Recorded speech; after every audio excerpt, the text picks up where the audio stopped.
Hey everyone, this is Tim from Your 6 Tech. Today in this video I'm going to show you how to put in the arcade style Fightpad on your Victrix controller.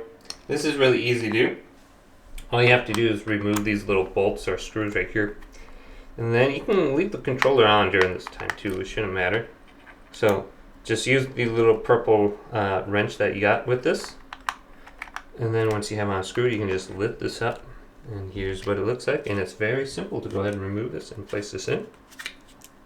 So this is going to be excellent for fighting games. I'm hearing a little rumble. There must be a screw on loose in there or something. So let's place this in now. So I'm going to put it like this so I can read it. Then just bolt it down. And once you get in all the way, you should be able to start using it. So let's bolt this down. And let's see on my screen if this is doing anything. Yep, I'm jumping and crouching, and I'm shooting with R2. So this is great for fighting games, but it's very easy to switch out those modules. Hopefully this video did indeed help you out. Did?